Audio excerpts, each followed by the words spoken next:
Hey, welcome to this episode of I Don't Know Jack About Parenting. And today we're going to pose a question. Do your kids have you trained yet? We'll be talking about that inside the episode. So the big question is this. How are parents like us, who don't have a manual, who are doing the best we can, who feel as though we aren't enough, how are we going to raise healthy, happy children who we are proud of and still keep our sanity in that process? That's the question, and this podcast will give you the answers. My name is Ryan Roy, and welcome to I Don't Know Jack About Parenting, a podcast for parents who are being real with themselves. Hey, welcome back to today's episode, and the question being posed is this. Do your kids have you trained yet? You may be asking yourself, what do you mean, do my kids have me trained? See, I don't know jack about parenting, but because I've done a ton of reading and I take what makes a lot of sense for me, and I suggest you do the same thing for yourself. Like, just because I say something doesn't mean I don't expect you to go and Google these things. But I was reading a book when I first became a dad. And I'll tell you the book. It's called 12 Hours of Sleep in 12 Weeks, meaning that if you were to follow these procedures, if you were to follow this manual for your child to sleep, by the 12-week mark, or 3 months, your child will sleep throughout the night. Scout's honor. First time I did it, 11 and a half weeks, kids slept throughout the night. My second child, I'm like, man, I pray that first episode wasn't just like an aberration. I don't know if I'm using the right word, but like a mirage, like just something that freakingly just worked for the one kid, but the second child, they say, is always different. I hope that it works with the second child. And guess what? By 11 and a half weeks, the second child slept throughout the night. Both children, one 14 months now and the other one 7 years old, both sleep extremely well throughout the night because it followed a system. And what was said in this particular book, almost within the first few pages, it said this. Either you are going to train your child or your child is going to train you. So when I'm in these forums and these Facebook groups and I talk to dads outside in the real world, they're always like, how do you get them to do X, Y, Z? How do you get them to do this? And I don't get them to do anything, right? I show up in a way where we have schedules, we have patterns, and these schedules and patterns are done on a daily basis. It's called consistency. And when they know what to expect, because mom and dad are going to hold them to a standard, guess what? They follow our rules because we have a plan. Now, if you don't have a plan and you're what I call winging it, they're going to train you as to what's most comfortable for them. Now let's talk about this word comfort. Not too long ago in a Facebook group, new dad, he's like, guys, I want to get a really comfortable bassinet for my child. And I thought to myself, there are no such thing as a comfortable bassinet. They're all hard as a rock. And then he went on, as he wrote his little article, he says, because all of them are hard as a rock, I need my child. The bassinet designers don't know anything about design or why they're making them hard as a rock. I want my child to be comfortable. Well, here's the thing. If I was just cooped up for the last 9 months inside somebody's belly, and most of it in a fetal, it's called fetal position for a reason, which is tucked, all squished up, having to kick, squirm, do everything, I think anything besides that would be comfortable. But see, we get into the world and we think we know what comfortable is. The reason those are designed and are as hard as a rock are not for your kid to be comfortable, is so that your kid is safe, right? So stop getting that your child is uncomfortable. I also like, oh, he's only comfortable in our bed. How do you know how a child is comfortable or uncomfortable? He may feel safe or unsafe, but comfortable is a whole other idea. So this comfort word for a child needs to be squashed at some level. Then let's just talk about comfort. There's an image, and I suggest you guys go and grab it. Maybe I'll post it here inside this video, of a comfort zone. And inside your comfort zone, if you stay inside your comfort zone and you're always comfortable, there is no growth. But when you're outside the comfort zone and there's tremendous growth in your life, there's also some pain, but with this pain becomes a tremendous amount of pleasure because we're getting outside of what's known to us as comfort. We grow there. So parents, as you're listening, if I still have you, please stay with me for a second here. If you get outside of your comfort zone and do something that is uncomfortable for you, I almost guarantee you that it's going to bring you joy and a lot more comfort moving forward. Now I'm going to tell you what spawned this entire podcast this morning. Is I am in a men's group. I'm in a first-time fathers group. I tend to offer a lot of advice. I also watch from a distance and see how dads are asking, because all these questions are great, right? There isn't one bad question out there, because what you don't know, you don't know. But when I watch 40 responses to a question, and not one of them is something that's going to help the person asking the question. It's all kind of hearsay, no research, nothing done. Like, hey, this is what we do, and it like worked for 3 nights, but I'm hoping it's gonna work for 3 more. People are giving the best advice they possibly can give. But when a dad comes in, and is a dad who, over the last year, I've watched this dad like give some great advice, do some amazing things. You could tell he has a real bond with his son. He says, hey, my son is uncomfortable outside of his crib. The only place he will sleep is inside our bed. Do you guys have any solutions to this? He's only spent 2 full nights inside his bed. He'll fall asleep. We'll put him in his crib, and as soon as he realizes he's not with mom and dad, he's up and he wants back in the bed. So a lot of people are just giving a lot of off-the-wall advice, kind of hearsay, and I needed to know certain things in order to answer this question qualifyingly. Like, how many hours a night does the kid actually sleep when he's in your bed? How old is the kid at this point? Did he always sleep in your bed, or is this just something that's he got sick and he got comfortable with you for a couple days, and this is what's going on?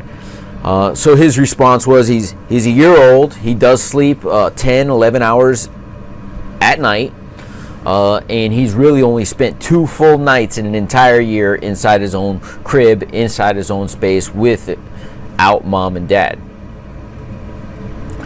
Great. Now I can answer your question. See, mom and dad don't want to get outside their comfort zone. They think he's uncomfortable. Well, he's never slept on his own. So in order to sleep on his own, he's going to have to get used to it. And that's not going to happen just because you say, hey, go sleep in your crib. So what happens? He needs to be comforted with mom and dad next to him, and it's in that book, 12 Hours in 12 Weeks. If anybody wants to purchase it, I suggest you go purchase it. I'll probably put a link underneath for you to access it in the YouTube. But guys, 12 Hours in 12 Weeks talks about a system. It talks about training your child. It talks about doing it in an effective manner. It talks about doing it over time. 12 hours in 12 weeks. There's about 6 weeks of training and a lot of pre-training that you have to do mentally before you actually start training a child. But once the baby's over 6 weeks old, it should be a 6-week process for anyone. Oh my goodness.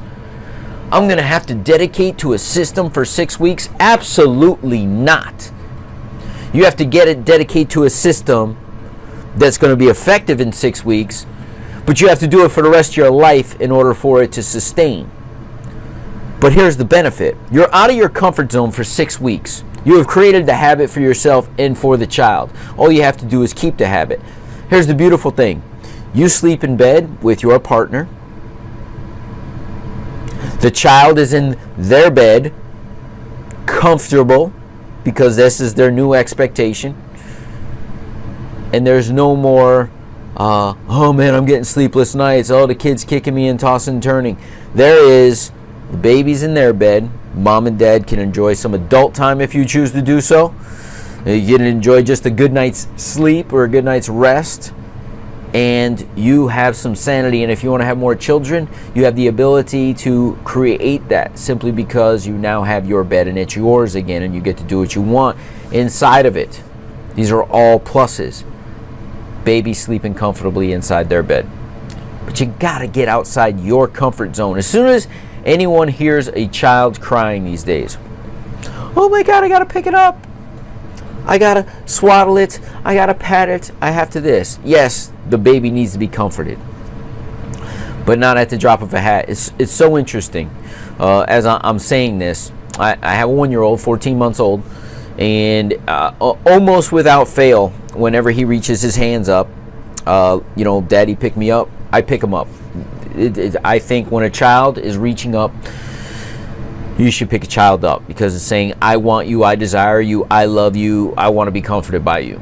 Because he gets picked up immediately every single time. If he doesn't at this point, because I've done it for 14 months, if I don't pick him up the first time, or I say, not right now, he just turns around and walks away.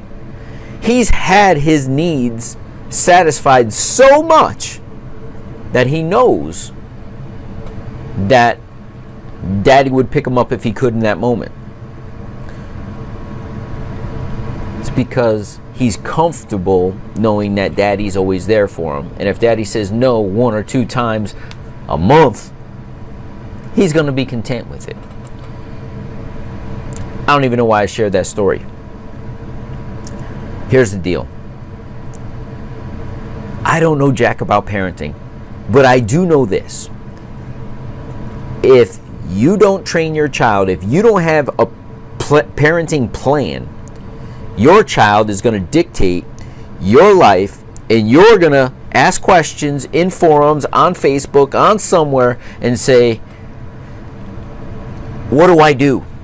And you're going to be asking people who don't know what they're doing either. And 90% of the time, you're going to be like, oh, that'll work for you, but not for me. See, I answered the gentleman. I gave him a plan. I told him it's going to take about a week and a lot of crying. I said, you got to put the kid in his crib and you can comfort the child. When he gets up, after 2 hours of sleep, you got to go in there and you got to soothe him. You got to say, hey, it's all right. This is your bed. This is a safe place for you. You got to rub his back. And he's going to stand up and he's going to wail and he's going to cry. And you're just going to stand there and you're going to say, Daddy's here. Mommy's here. We love you. And you're going to do it in this tone. And you may get frustrated. If you get frustrated, pass it off to the spouse. Get back and get in the other room. Let the kid cry it out a little bit. Rub his back. Tell him you love him. Tell her you love her. Tell them this is their bed and this is where they're going to be sleeping from now on. And this may last 3 hours, 4 hours the first night. The same process is going to happen the next day. Hopefully they'll be a little more tired because they didn't get a good night's sleep. And then it's going to be, they're going to fall asleep in their crib just like normal. They're going to get up. They're going to want to go to mom and dad's. Mom or dad is going to get up and they're going to comfort. This is your bed. We love you. This is where you're going to be sleeping from now on. We love you. Sing a lullaby. Tell a story. Do some ABCs. Just talk to them in this demeanor. Read a book. Do whatever you need to do. And maybe that 3 or 4 hours turns down to 2 or 3 hours. And the next night, this is going to repeat until the child sleeps throughout the night, recognizing that mom and dad, no matter how much they cry, you cannot train us. We're training you. See, it's a test of willpower at some level, but you're not damaging your child. You are comforting your child. So you could comfort your child in any scenario. I'm going through this with a 7-year-old right now. Is he training me or am I training him? He gets a packet of homework at the beginning of each and every single month. We have now, because he had me train a little bit, oh, Dad, I want to do it tomorrow. Oh, can't we do it on the weekend? And the weekend would come, oh, it's the weekend. And guess what? Now he gets his packet. He gets a month's worth of homework. We do it within the first 2 weeks. And then he gets 2 weeks off. But we focus for 2 weeks. We do twice as much each night. And then he gets 2 weeks off. I am fortunate. He's actually I don't want to say he's bright. He's efficient when it comes to his homework. So he's capable of doing it faster than I know a lot of his friends do their homework, because I've witnessed it. And because he's efficient, I was like, you know what, let's just get this done. We're going to do a certain amount of stuff. We'll break it up, and we're done. Now, he trained me at the beginning, and I decided to take back the training and said, this in 2 weeks, we're going to break it up. This is how we're going to do it. And now, it's the end of the month right now. It just happens to be falling on the last week of the month. And the neighbor has got homework to do every night. He can't sit there and play with him. And he's like, I hope he's done with his homework. I said, isn't it nice to be done with your homework? And you could go out and do the things that you want to do. See, I've trained him, but there's reward. We're outside of our comfort zone for the first 2 weeks of the month. He doesn't like it. I don't like it, but I really like the results. He's done. He sees the rewards of having things done. There's less heated dialogue in the house. And he is now trained that this is how it's going to be, because that's how it's been for the last 3 months. And he knows his packet's coming next week. And I'm excited to get it in, because we're going to get to work, and he's going to reap the benefits the rest of the month. So, I know that seems like a lot. And you're like, man, how do you do this? See that book behind me? It's called Be the Dad You Wish You Had. It's just as effective for dads as it is for moms. Why? Because the tactics are the same. It's just a way to connect with your child, gain respect, gain connection with your child, letting them know how much you love them by creating structures in their life and creating bonding moments. I suggest that you train your children, that they don't train you. We'll see you in the next episode. Do you want to be the dad you wish you had? If so, go get my free book, Be the Dad You Wish You Had, at BeTheDadYouWishYouHad.com. Inside, you'll find my most effective 40 tips to quickly and easily transform yourself into the ideal dad. Go to BeTheDadYouWishYouHad.com now and get it while it's free.